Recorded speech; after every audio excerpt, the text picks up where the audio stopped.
Happy sunrise, guys. It's Brooklyn Goddess K, and I am here with mini love messages, and we are starting with our cardinal signs.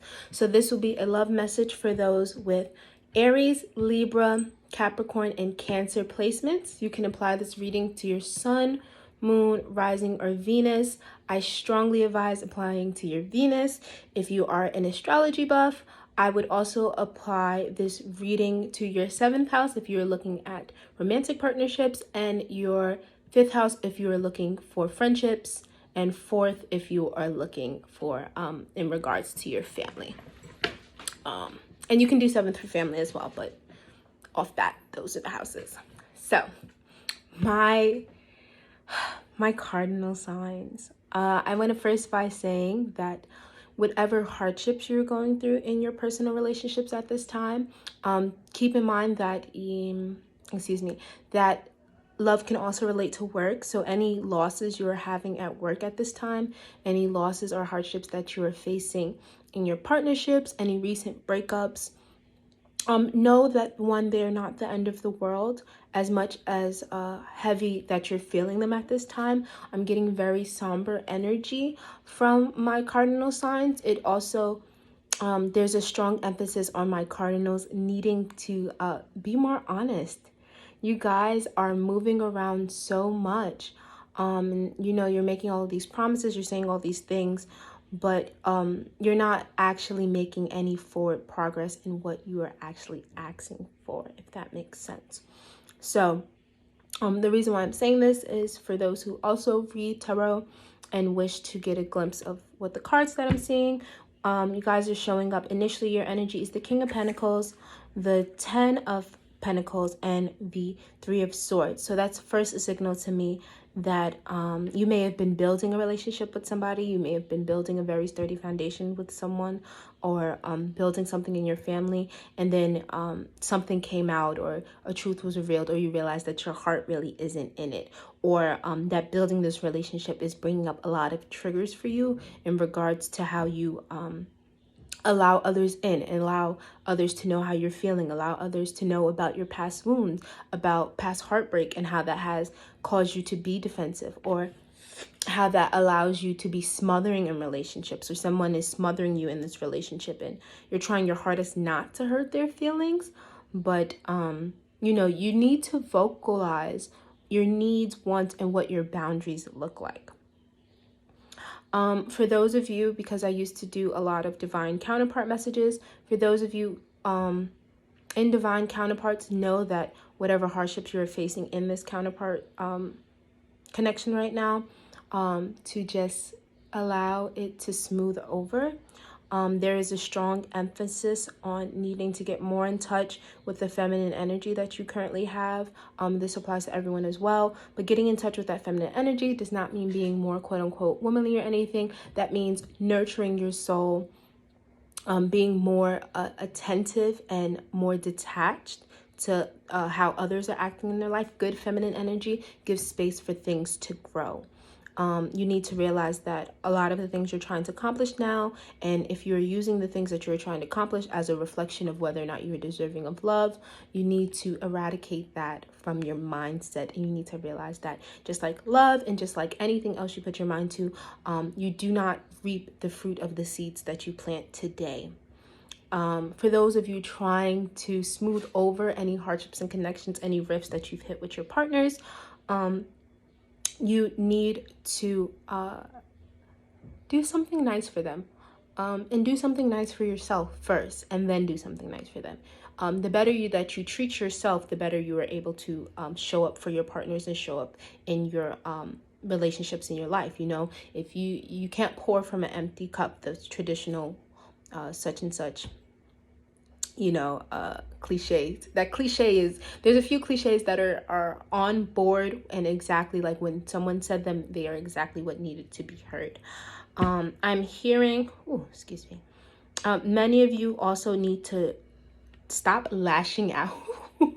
Stop lashing out when you speak to others. You're very cold when you speak to your family, and it's because you're stressed. And instead of just verbalizing, I'm stressed right now, I cannot speak, you're shutting them out or closing them off. So you want to be mindful of how you're speaking to others at this time, and realize that, when you get short with others, you then tell them that that's how they should speak to you. And then it furthers that connection of not speaking nicely. And love is tender and patient, and you should aim for that.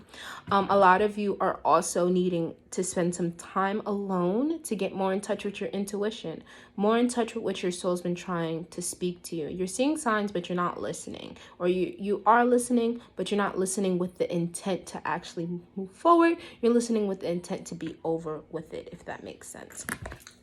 Okay. Many of you will benefit from, like I mentioned in the shadow work reading that I did yesterday, for cardinal signs. Again, you need to get more in touch with your spiritual side. You need to start seeking connections that feed you spiritually. That is why you're not satisfied. Many of you may, excuse me. Many of you may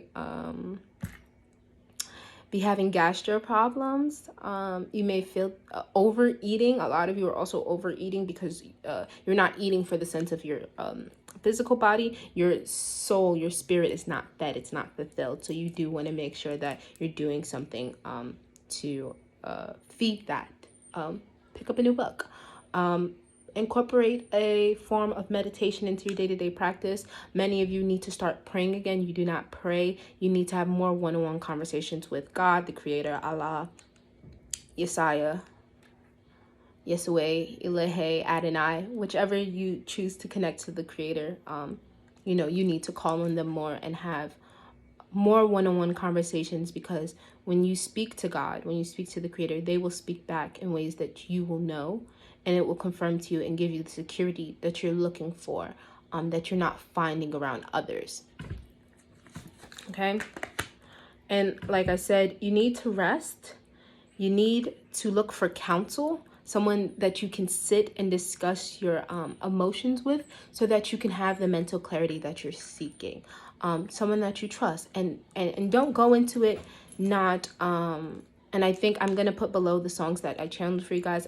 Don't think that you need to go into this with a guard up, or with the intent to only reveal as much so that you remain in control of the conversation. Really lay your cards on the table when you decide to have these conversations, or whoever you're seeking for counsel, so that they can help you. One, sometimes you just need a sounding board. It's not that you actually need advice.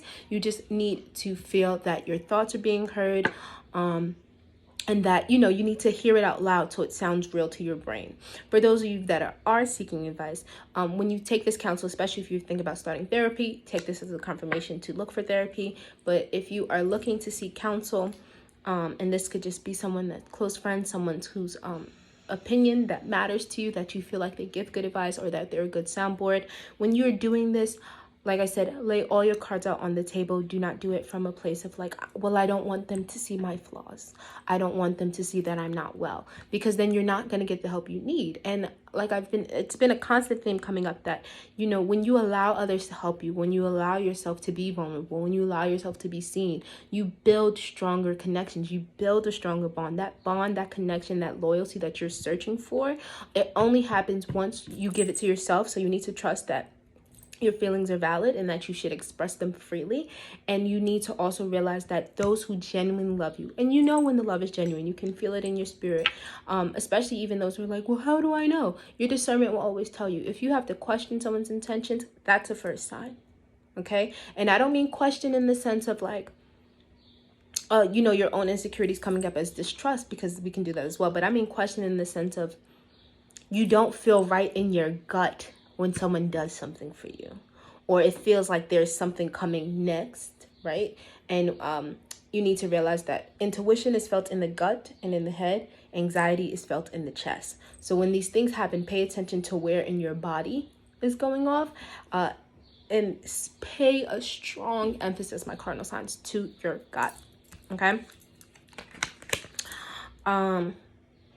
Yeah. And again, mother wounds are coming up again for my cardinal signs. So do not negate them, especially for those of you that are mothers. Think about your mothering style may not be the way that you wish to mother, right? Or you're realizing that you don't like the way you've been mothering, or your relationship with your child is transforming. Allow it to transform at its time. You guys can rebuild. That's the beauty of you guys still both, living in this physical realm, is that you guys can transform the relationship. And even if your mother, for those of you that wish to connect to your ancestors, even those of you that your mother isn't physically living, you can still foster a better relationship with them. The traditional, all you really need is a clear glass of water, cold water, a white candle. You light it. If you want to get fancy, you can put a picture, but you can sit and just talk. And when you do this, ask that one, you are protected in white light when you decide to go and sit. And if there are any significant signs that you connect between you and your mother, or your mother and yourself, ask for them. And that's how you will get the confirmation that that your mother is who you're speaking with, that they are showing up for you. And even if that seems a little uncomfortable for you, I definitely suggest writing a letter to your mother. She does not have to read it if she's living, and she definitely doesn't have to read it if she is on the other side. But once you write this letter to your mother, write out all your regrets, all of the things you wish to say, all of the things that you wish she would have done. And this doesn't just have to be distinctly like someone that's your biological mother. This can be an adoptive mother. This can be someone who took on the maternal figure for you. This can be anyone in your life who shows up as that motherly energy. And when you do this letter, write it. Do not write it with the intent for anyone to see it. Really just write out your fears, write out anything that's on your heart's mind, and, then burn it and let it go. When you do write this letter, make sure that you're reflecting on how you wish to show up for yourself now, and how you wish for a maternal figure, because you will meet many mothers in this lifetime. You will continuously get more mother figures. Think about how that shows up for you in this lifetime, and how you wish for that to show up. And then the last thing, because I'll sit here and pull cards forever, and these are supposed to be mini readings. The last thing I will say is that believe in your abilities more in love. If you want love to look a certain type of way, do not settle for anything that doesn't align with that. If you want your job to be a certain way, do not settle for anything that doesn't align with that. When you tell the universe no to certain things it gives you, it's like when you're doing clothes shopping and you do all those filters, and it refines, and then you start finding the pieces you really want the more you refine, instead of searching through 1,000 things. That's how you need to be about how you speak to the universe and how you ask for things. Get as specific as you want. I always say start broad, like get all your ideas out on the paper, let it all out, and then once you have gotten everything that you want out, then you get specific, then you refine, then you sculpt. It's like when making a sculpture, you start with a big block of clay, you do your outlines, you put off piece, and then they go in with the little tools and they start to make the details. And that's how you need to go about your waking life, your love life, your relationships with your parents, your relationships with yourself. You need to start big and then fine. My mom would always tell me, you can take away from more, but you cannot take away from less. And I'm going to leave it at that. I will put all of my information in the description below for those that would like to book one-on-one readings. My readings are currently open. I schedule them either as pre-recorded videos or as Zoom calls, which I love to do. And if you have any other concerns, please feel free to email me. And, as always, much love and abundance, and I will talk to you guys later.